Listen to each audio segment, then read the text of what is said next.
Thanks everyone for joining us. I see we've got quite a few people still logging in, and we'll get started momentarily.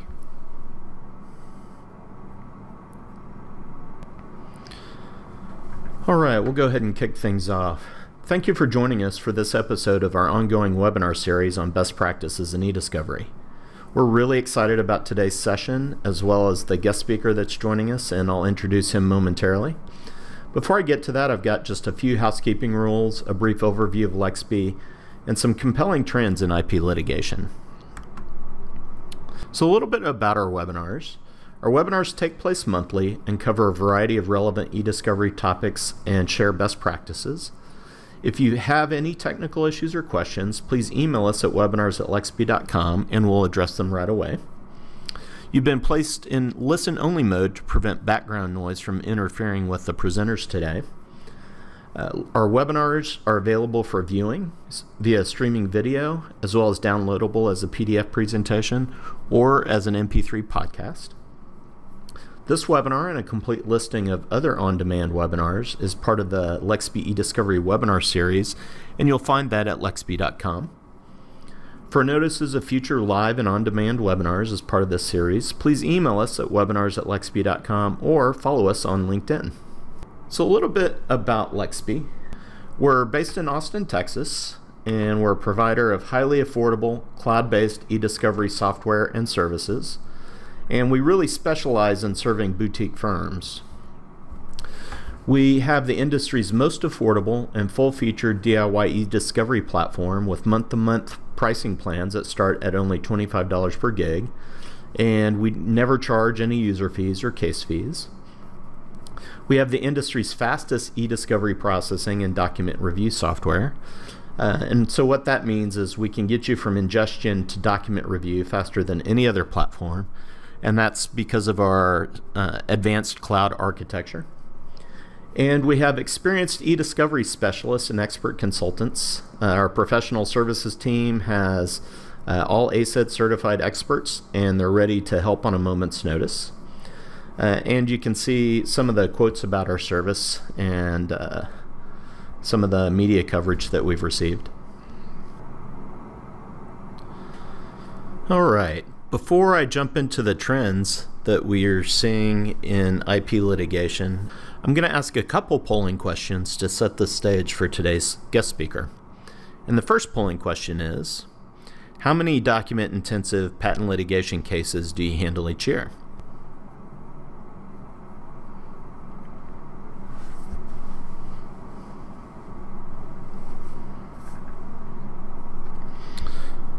Okay, I'll go ahead and close that poll. Thanks for your participation in that. And the next question is, how do you handle eDiscovery in patent litigation? All right, we've got a few more answers coming in.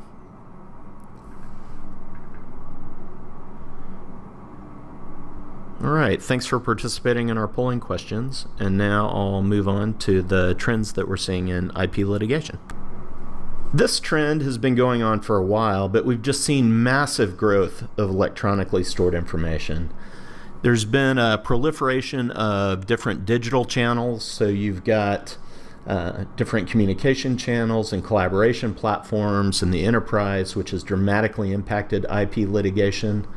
When you take into consideration the contrast of model orders designed to contain costs across a backdrop of exponential data growth, the strategic decisions regarding keywords and custodians can really make or break a case. And even with those model orders, we still see massively document-intensive IP litigation. So another trend that we've seen that's really had a huge impact on IP litigation has been the explosive growth of smartphones. While the explosive growth of these devices has really fueled the smartphone IP wars, and with billions of dollars at stake, and the latest conflict involving Apple and Qualcomm, the issue that I'm referring to on this slide is really the issue of data portability. So bring your own device policies and shadow IT. That includes personal cloud storage accounts as well as powerful camera capabilities. enable bad actors to quickly and easily exfiltrate trade secrets and other IP. So that's had a huge impact on IP litigation and has been a major source of discovery. And so it's something that you always want to take into consideration. Another area that makes IP litigation really fascinating has been the dynamics that are at play relative to this practice area.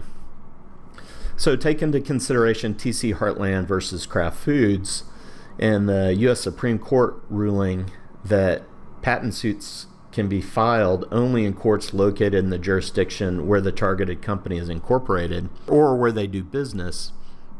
So when you look at the shift in what's transpired there, it's been monumental. So the Eastern District of Texas used to rule the venue landscape when it came to IP litigation.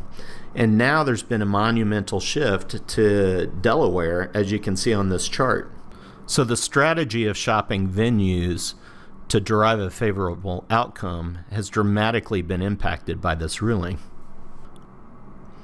Other events that have impacted the IP litigation landscape include protests at the PTAB for high rates of patent invalidation. So there's been a massive backlash from inventors against the PTAB. We've seen a dramatic reduction in the cost of patent infringement litigation.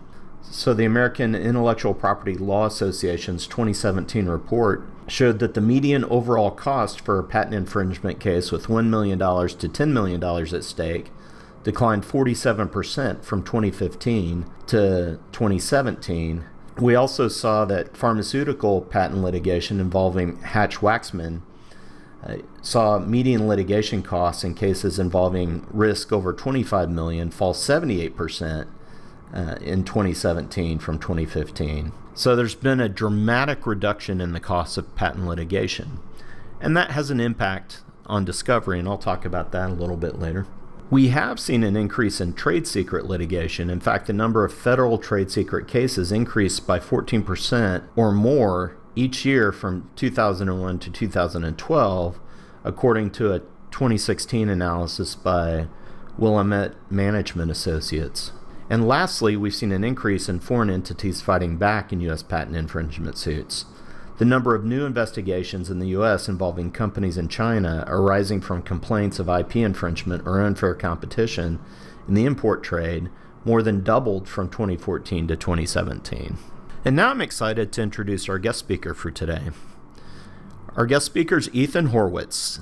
Ethan has over 25 years' experience as a first-year patent and trademark litigator and shareholder in the New York office of Carlton Fields. He's named one of Law 360's trial aces. He advises clients and litigates patent, trademark, trade dress, copyright, and false advertising cases in the U.S. and internationally. His practice also includes worldwide acquisition, enforcement, and licensing of intellectual property. And he's been a prominent author on the topic of IP law. He's got a JD from St. John's University School of Law. He's got an MS in Applied Mathematics from New York University, as well as an undergrad in mathematics from New York University. And before I hand it over to Ethan, I've got a brief agenda that I'm going to cover. Ethan's going to go over an introduction to patent litigation, and then he's going to cover really the 7 critical considerations for eDiscovery in patent litigation. And then he'll have a summary and takeaways, and then I'll transition to Lexby and the role that we play in supporting IP litigators, and then we'll conclude the session. So without further ado, I'll hand it over to Ethan Horwitz. Ethan?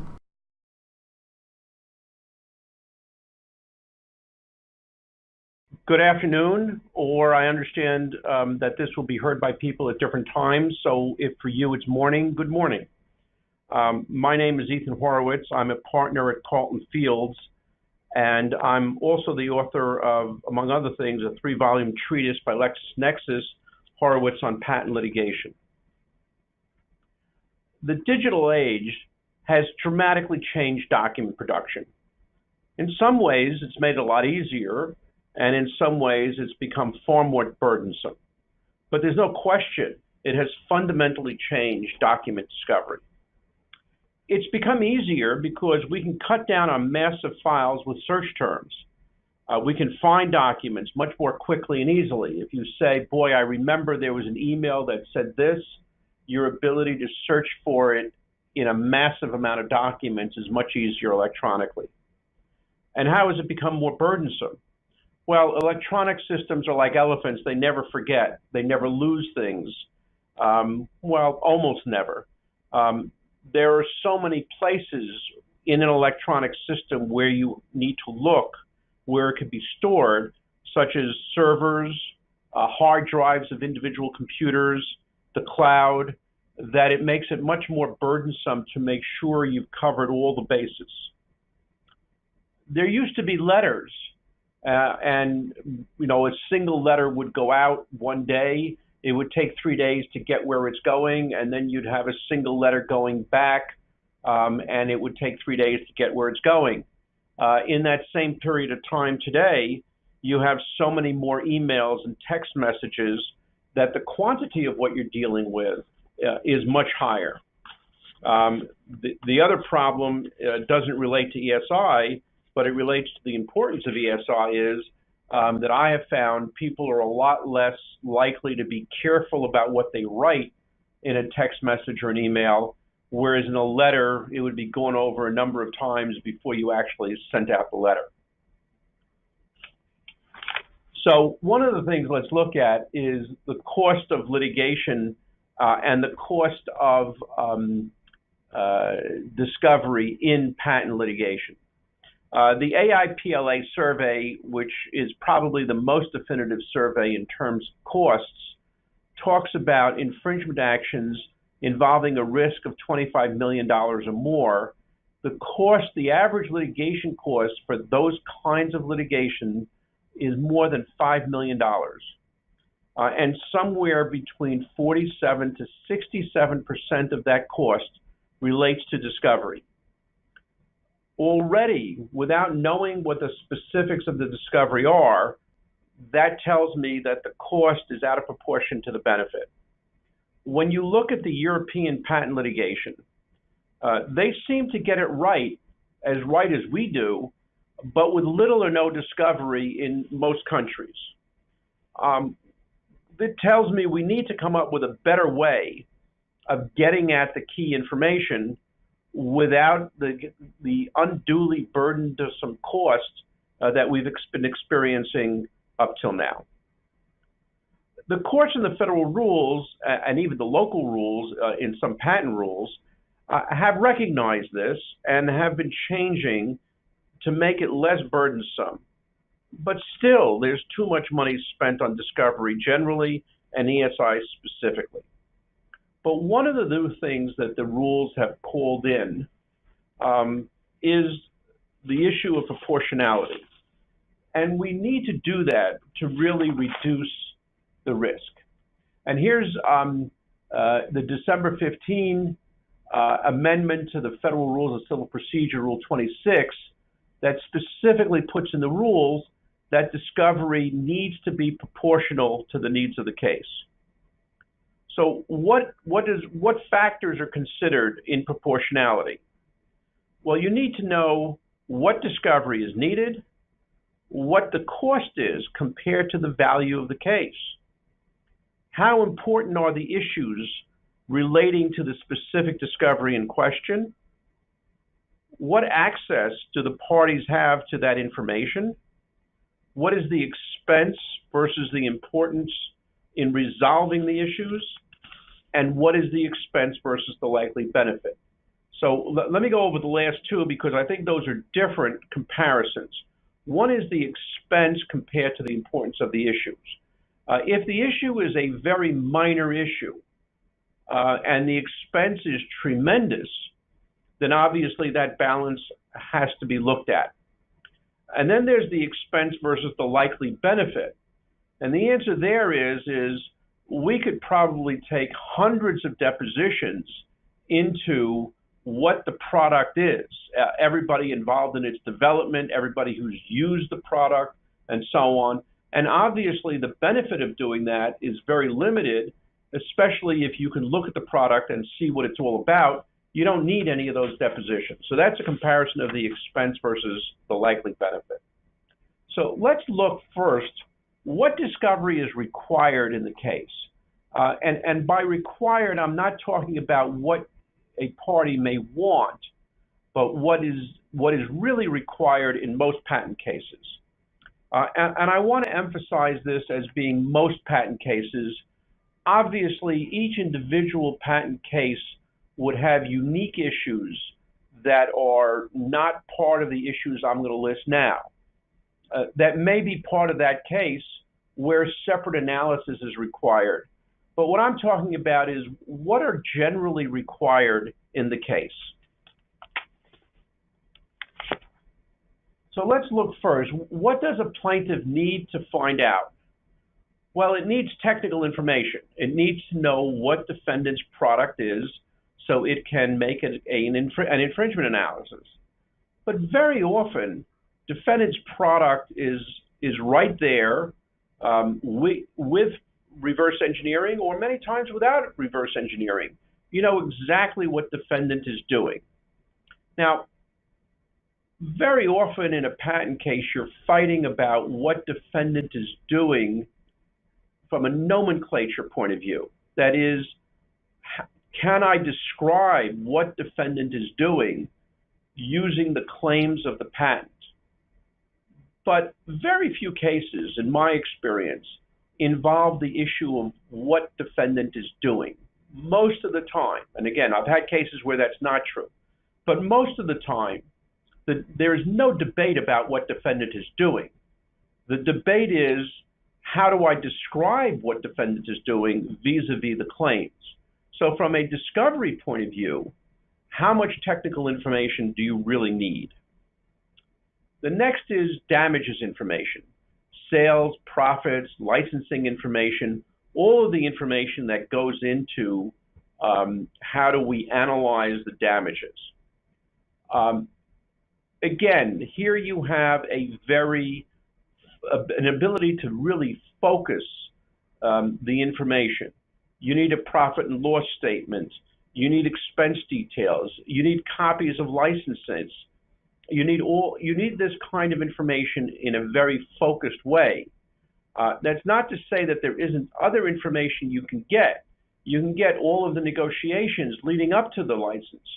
But the truth of the matter is how much in those negotiations really matter in the damages analysis. What matters is how much did you actually license things for.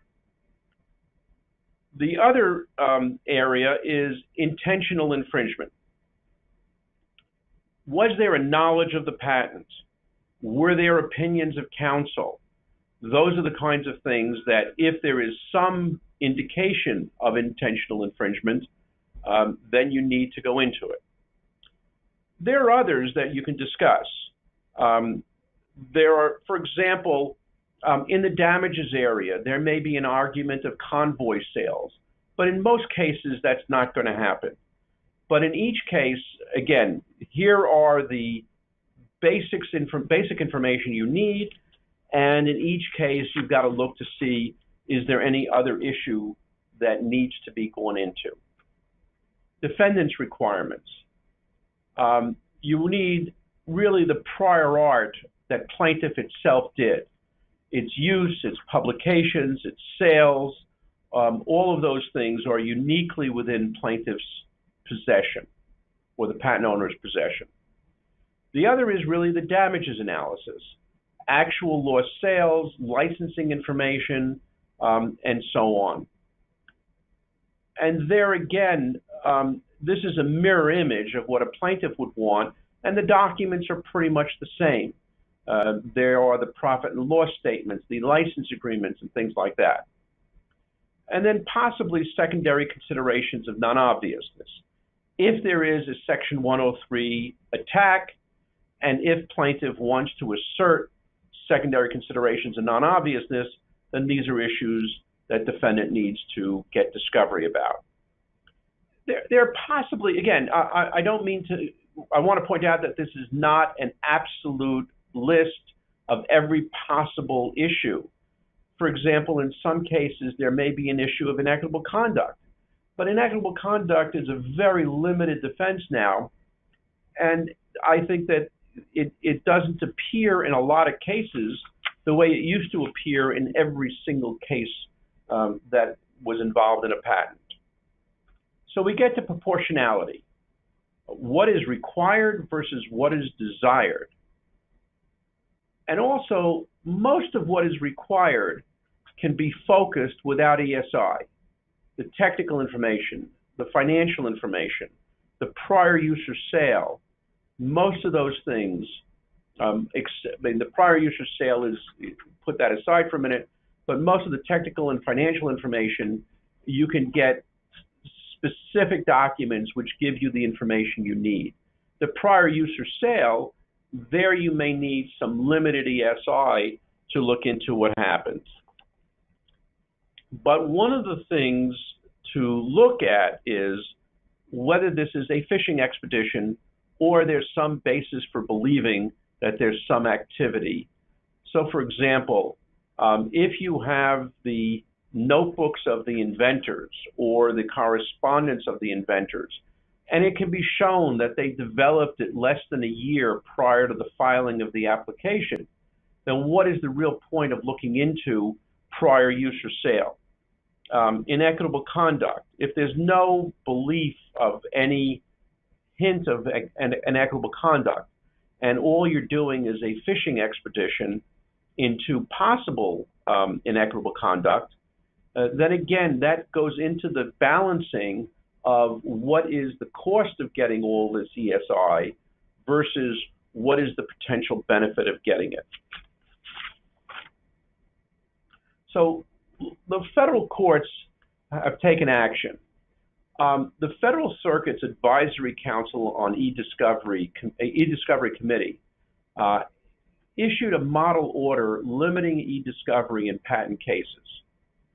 The goal of this model order, I'm quoting, is to promote economic and judicial efficiency by streamlining eDiscovery, particularly email production, and requiring litigants to focus on the proper purpose of discovery, the gathering of material information, rather than permitting unlimited fishing expeditions. And I think here that really sets a tone for discovery.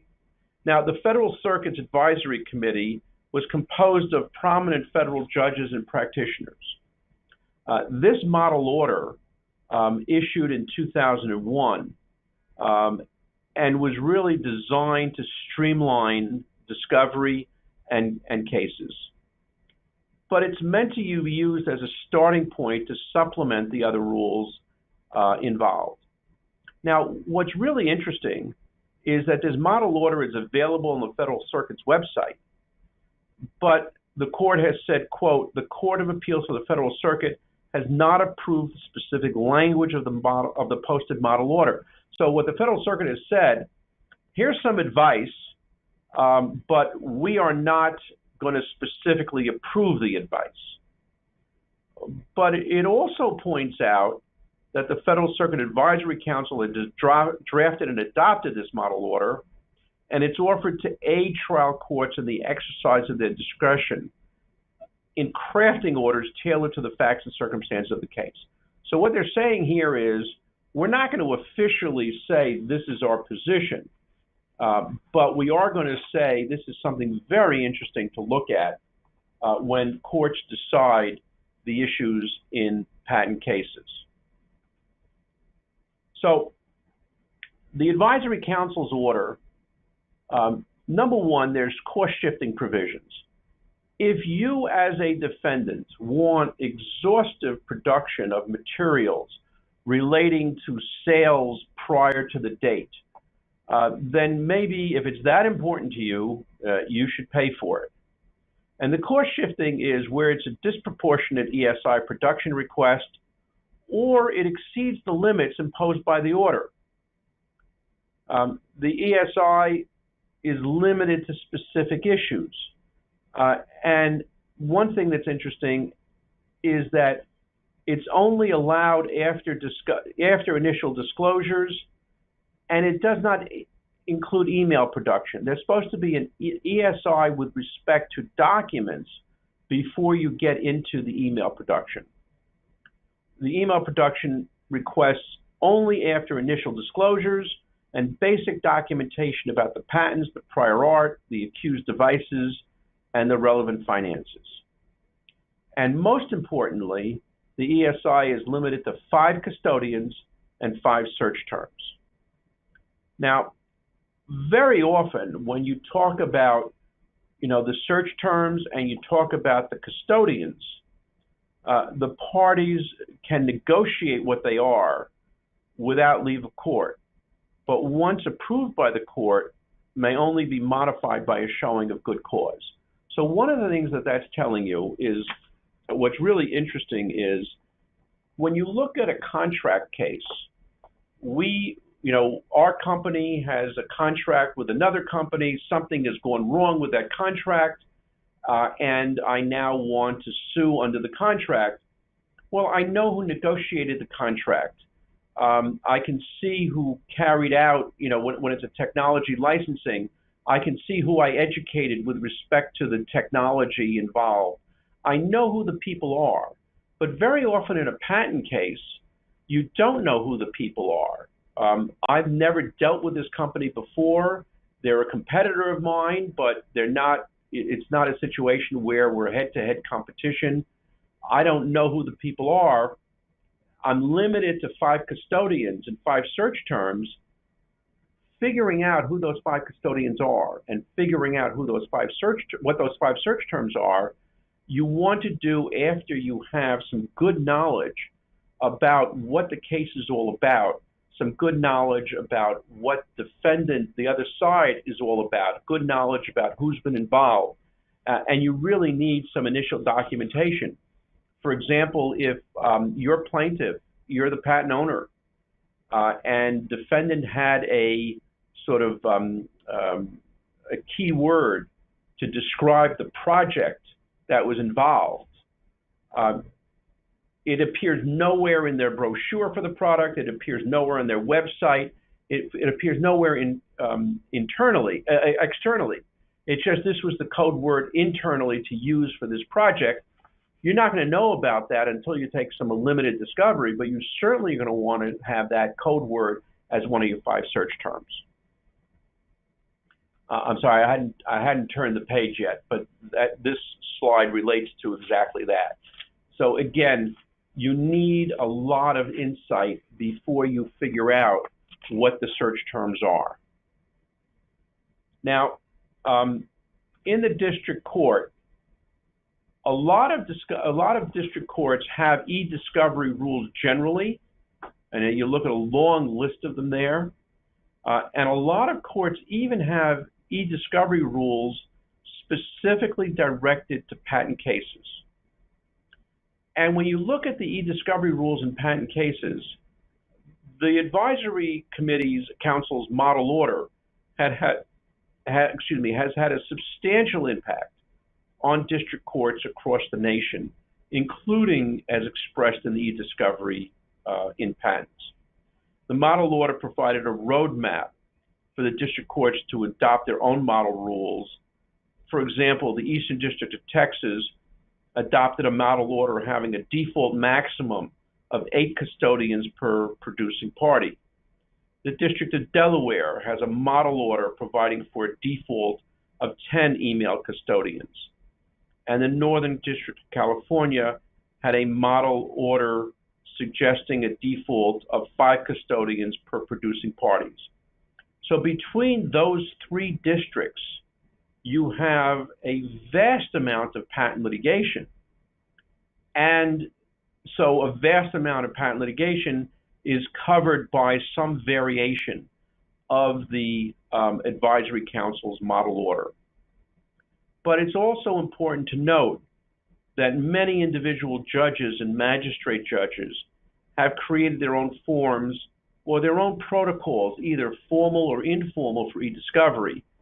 And you should really pay attention to them in performing your discovery, because if they're the ones who are ultimately going to decide an eDiscovery dispute, knowing in advance what it is that they've said is interesting to them and appropriate to them really should have an impact on your decisions. Now, one of the things that's happened is not only have there been local patent rules, but there have been local patent judges. Many districts, as part of a model effort, have created a small number of judges who are designated to hear patent cases. Now, that doesn't mean that every patent case has to be assigned to them, but it does mean that they are going to get the vast majority of patent cases. And not only that, but the real reason for this pilot effort is to not only streamline, but make uniform the rules relating to patent cases. And so these judges are becoming more educated in patent issues, more educated in terms of patent discovery, and you really, if you're in front of one of them, you really want to pay attention to what they have said specifically, or what the group of pilot judges have said generally about patent litigation issues. Don't forget that patent often involves the most complex technical issues. I mean, it goes from everything as simple as a simple mechanical device to biochemistry, to heavy-duty electronics, and most judges have no experience in patent law, and most judges and juries do not have much experience in the technology. So as I said, the reason for this was that 14 district courts were selected to develop a pilot program, and as of January of 2016, there were 66 judges designated to receive patent cases in these 14 districts. So one of the issues that has developed is called predictive coding. Now, predictive coding is a form of dealing with ESI that uses what can best be described as some intelligence. I won't call it artificial intelligence because that really relates to something else, but it is close to artificial intelligence. It says basically, instead of going document by document, we're going to have the software tell us which documents are interesting.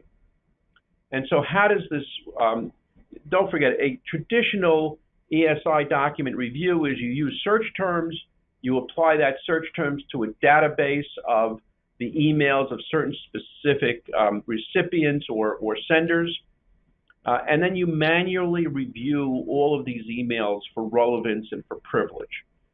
Number one, you have many reviewers, so there's an inconsistency between what's produced as it's reviewed by one person versus another.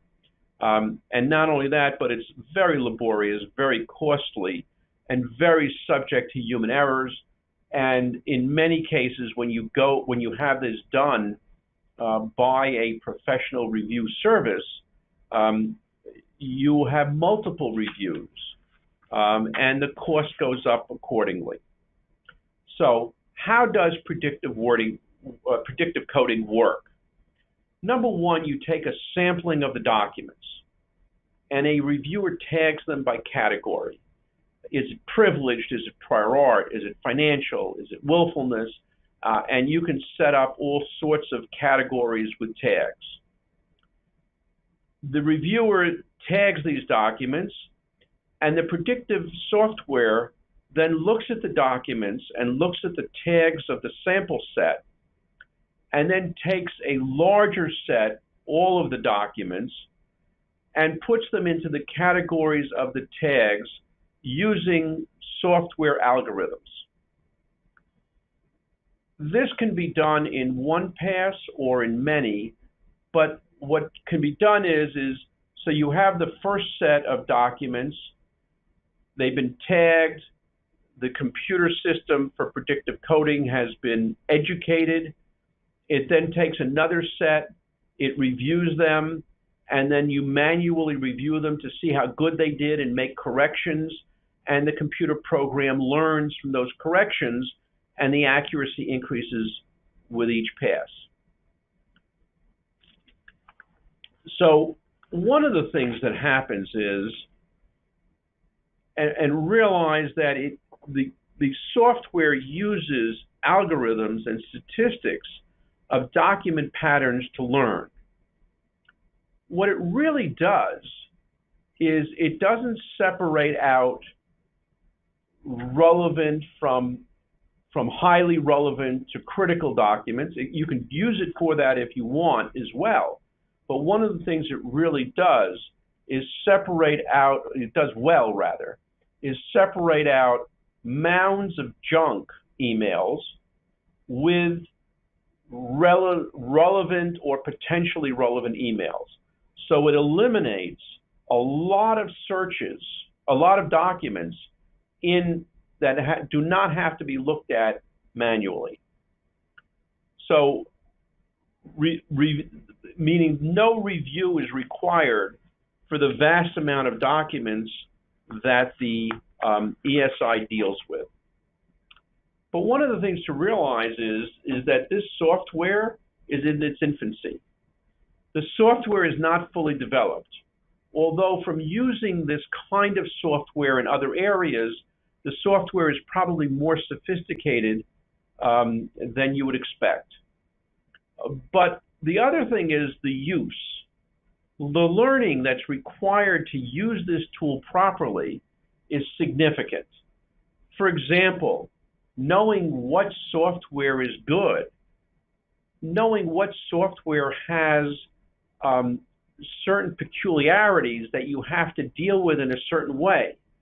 And there's a Tom Clancy novel that pointed this out, that the software used to analyze sonar in submarines was originally developed to find out where whales were. So the default on it is that it's whale noise. So similarly here, knowing how this software was developed, knowing its peculiarities is really important to using it properly. The second point is, what samples do you deal with?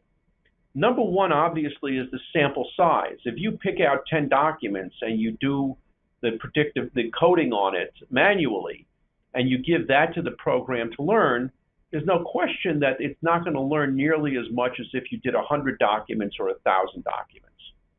So the size of the sampling is important. The other is how good the sampling is. So for example, if I take all my sampling from the emails of the person who was responsible at the client for finance, I'm really not going to let the predictive coding software learn a lot about the development of the product or the specification of the product. So the one question is the sampling large enough? And the other one is has the sampling been taken from various places that it provides an accurate subset of all the documents that are going to exist? The other issue is really cost. Is it well developed enough for you to save, or should you wait for others to perfect? This is something that is in its infancy. A lot of work is going to need to be done to perfect it. Do you want to spend your client's money learning how to perfect it, or do you want to have a lot of other people spend their client's money learning how to perfect it, and then learn from their, get educated from their learning? Now, with respect to predictive coding, one of the things is at the Rule 26F conference, you should go into it. Parties should hopefully reach agreement early on whether to use predictive coding. They should also determine search parameters and search terms that each party is going to use, and whether the searches will be done in advance or after predictive coding. Okay, so if I'm going to take the universe of documents, I've now chosen my five people whose emails are going to be reviewed. Do I then apply to them predictive coding, Or do I first use search terms and then apply predictive coding? That can be a major difference in the number of documents, a major difference in the effectiveness of the discovery request, of the response to the discovery request. But there are some advantages to entering into no agreement.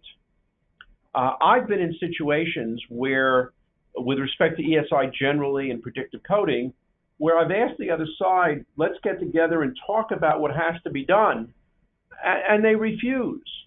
And they think they're making it harder for me, but they're making it easier for me. Once they refuse, as long as I don't do something stupid, as long as I'm being relatively reasonable in how I do my ESI and how I do my predictive coding, when they later complain that I didn't do it correctly, I can say to the judge, from the efficiency point of view and from a cost point of view, I asked them to help me figure out what to do. They refused. They should not be heard now to complain. And that has been very successful when the other side has refused to cooperate in getting ESI together. So looking at predictive coding, it may be interesting, but has it been, is it acceptable? And it's been recognized as acceptable in some cases. The first example was Judge Andrew Peck, who has been one of the leaders in developing the ESI theories and procedures and in making very clear statements about the balancing of hardships, and has been listened to quite a bit by others. There were approximately 3 million documents, and defendants proposed using predictive coding, and plaintiffs were objected because they said the predictive coding was not yet developed enough to be complete, to show that it could produce complete and correct results. Magistrate Peck approved of the use of predictive coding based upon the vast amounts to review and the superiority of it compared to other computer-assisted alternatives. The judge in the case, Judge Andrew Carter, affirmed Judge Peck's decisions. Various jurists and commentators have argued that litigants should avoid using the search terms in advance before using predictive coding, but that has not been universally accepted. And using search terms may exclude potentially relevant documents, but you've got to weigh that in terms of efficiency. I mean, one of the things we're looking for here, and one of the things the magistrates or the judges are looking for, is how do I balance cost versus efficiency to end up at a proper result, a proper amount spent to have a proper chance of getting at the truly interesting documents relevant to the case. And I think that if you use these tools to show the judges, look, I mean, in Magistrate Judge Peck's case, there were 3 million documents to be reviewed. Coming up with a system that made that doable at a reasonable amount of cost was clearly the centerpiece of his decision. You need to figure out, what is the cost going to be? What is the relevance of these documents? What are they likely to produce? And what is the expense of dealing with them? And what are alternative methods of dealing with them in order to come up with an answer? And if you are the one who is providing reasonable answers to those questions, as opposed to the other side, which is asking for the earth, the sun, and the moon, then I think you're much more likely to be heard by the judge and followed by the judge. So what are the other tools available? One is focused discovery requests. Resist the urge to use boilerplate document requests. Recall, it's often not important to get all documents relating to a certain subject area, or all documents related to the counterclaim or the affirmative defense. That's a broad discovery request that is very unclear, and you're likely to have problems going later if you try and enforce that document request saying it hasn't been properly responded to. On the other hand, relevant, you can say, show me documents sufficient to figure out what the sales were prior to a certain date.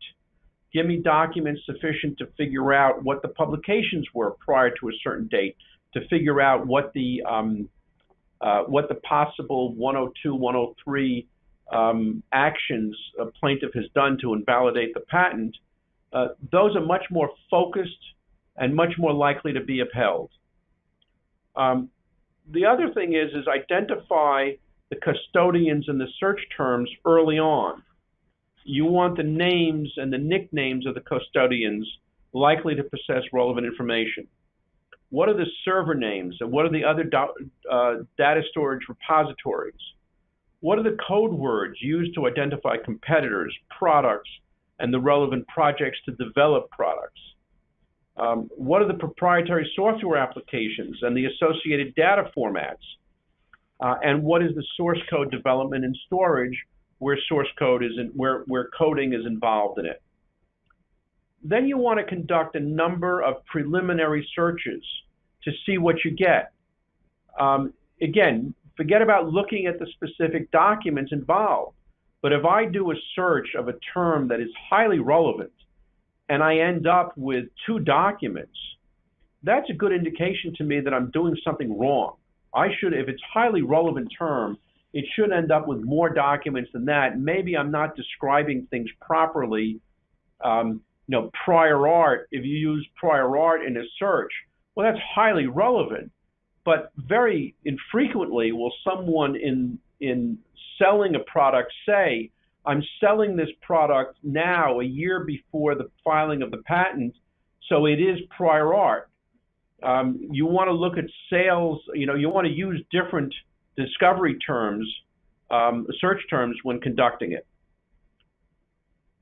On the other hand, you may be asking for a document for a search term like the product, the name of the product itself, where you're producing millions of documents with very little focusing on what's truly relevant. The other thing is you may want to consider whether production by random sampling up to an agreed maximum number of records is possible so that you see what the searches produce.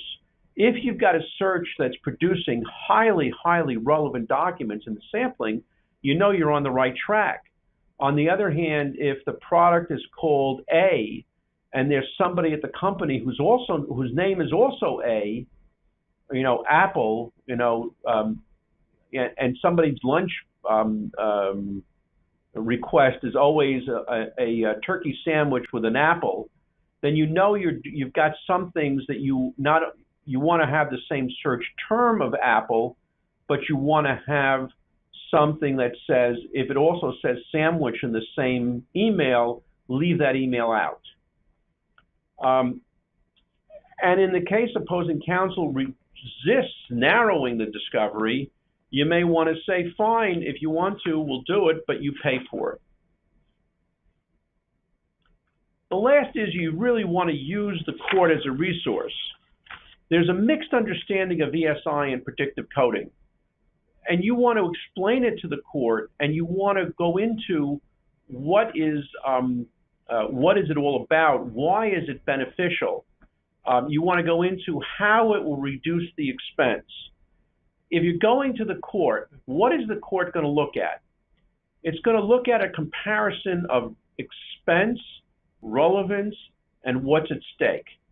If the expense is low, the relevance is high, then, and the what's at stake is dramatic, the odds are the judge is going to order you to do it. If the expense is high and the possible relevance is low, obviously the calculation goes the other way. First try and work it out, and only then go to the court with a problem. And basically what courts want to see is real problems. Both sides have a reasonable position, and somebody needs to make a decision. What the court doesn't want to see is both sides having a totally unreasonable position. What you want to see is that you've got a very reasonable position and you're able to describe the other side's position as very unreasonable. So finally, ESI is here to stay. Predictive coding, who knows whether it's going to be dramatically used in the future or not, but it's something that's very interesting given the nature of ESI. You need to familiarize yourself with how it works and all of your options so that when you get into a negotiation with the other side, you really know how to negotiate, number one, as to what burden is going to be imposed on you to produce documents, and number two, how do I develop things? How do I develop the custodians, the search terms, the predictive coding that the other side is going to use so that I'm apt to get the most interesting documents? So one of the things that is clear is everybody needs to pay much more attention to this. Everybody needs to learn more about how the searches are run, both in ESI generally, and everybody needs to really inform themselves about what predictive coding involves. Even if you're not going to use it today, it does look like it's going to be the wave of the future. Well, thank you very much. I'm finished. Thanks a lot, Ethan. That was a fantastic presentation. We definitely have to have you come back and do another session. You know, with your mathematics background, perhaps we can have you cover Predictive Coding 101. All right. So I'm going to talk briefly about some of the challenges that boutique IP litigators face and how Lexby supports them. We work with a lot of boutique IP firms. I'm going to cover off on 4 specific areas. 1, affordability. So with the decline in litigation costs associated with IP cases and patent litigation, that means you really have to have a lower cost eDiscovery solution to compete. I'll talk a little bit more about that. I'll talk about the critical step of being able to process mobile device files. So Lexby supports Apple iOS, iWork, iMessage, and Notes files, among others. I'll go into more detail about that.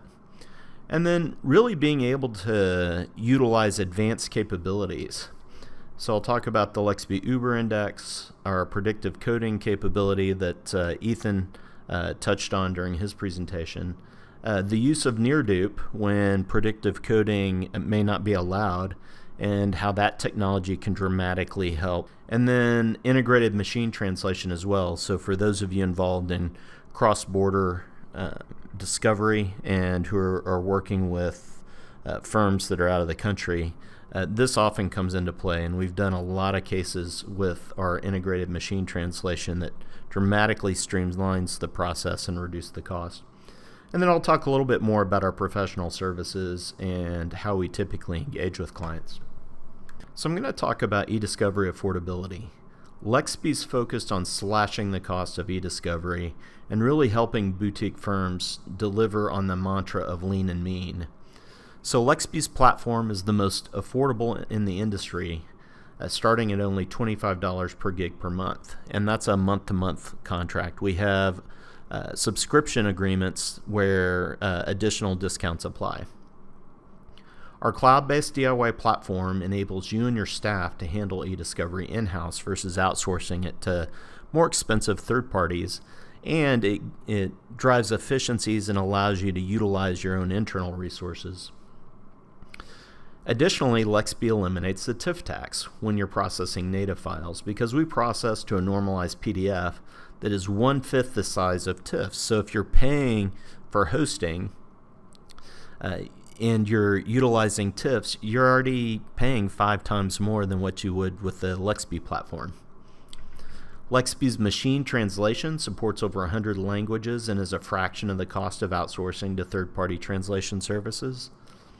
And then with Lexby, you have no user fees, so you can have unlimited users in the platform at no additional cost. You can have unlimited cases in the platform, so there aren't case fees applied to that either. And then lastly, there's no need for costly IT infrastructure and equipment.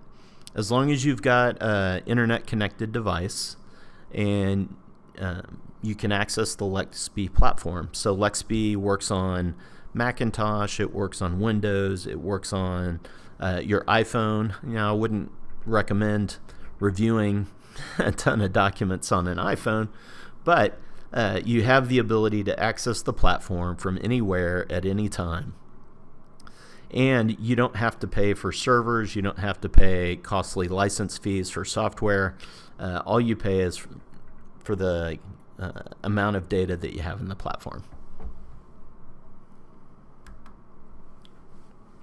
Processing mobile device files. So as I spoke about earlier, one of the big trends that is impacting IP litigation is the massive growth of smart devices or smartphones. So making sure you're able to process mobile device files is really critical in eDiscovery. With the latest version of iOS, Apple put in place a new file structure to be able to share files across devices. So from a Mac to an iPhone to an iPad, and the Discovery needs to be able to support that and process those file types. So as you can see, we process a wide range of files. This is just a small sampling. So Office 365, Gmail, if you need Salesforce files to look at what the sales were to assess damages or potential damages. If you need access to social media files, LexB processes all of those and will facilitate the discovery process. So LexB processes more file types than most of the other eDiscovery platforms, enabling you to find the evidence and find the privileged documents that you need for your case.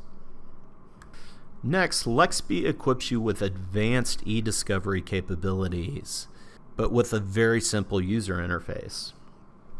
The first capability that I'm going to talk about is the LexB Uber Index.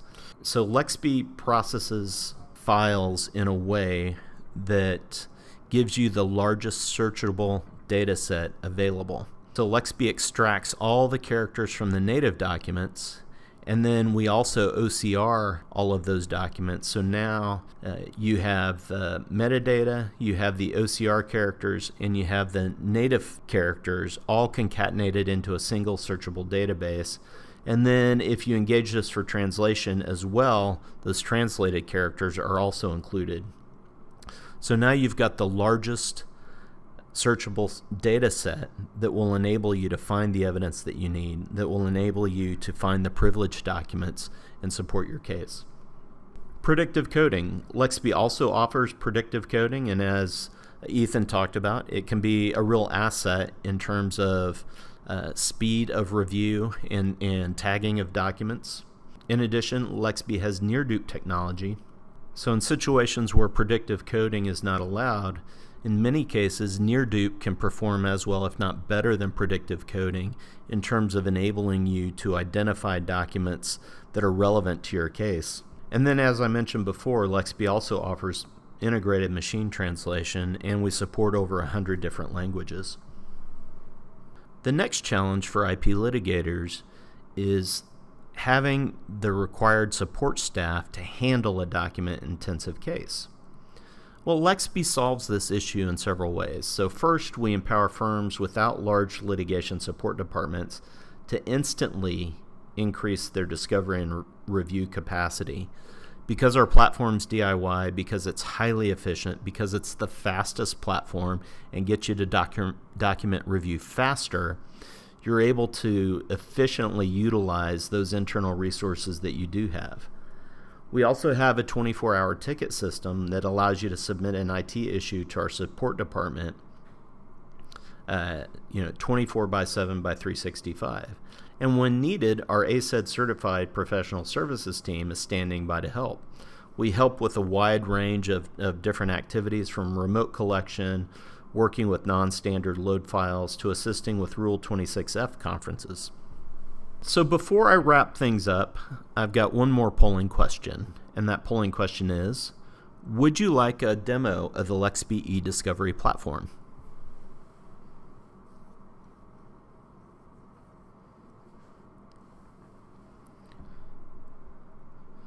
Okay, while you're answering that, I'll go ahead and thank you for attending today's session. We'll be making the following available to webinar attendees: a recorded streaming version. You'll have access to an MP3 podcast version and a PDF. And please let us know if you have any questions or comments about this webinar or suggestions for future topics. As I mentioned before, this webinar is part of our Lexby eDiscovery webinar series, and you can get notices of future events or on-demand webinars by emailing us at webinars@lexby.com or following us on LinkedIn. So if you'd like a personalized demo or expert consultation, please contact us at the number here, or you can email us at sales@lexby.com. Thanks everyone for attending, and watch your inbox for an invite to the next webinar on eDiscovery best practices. Thank you.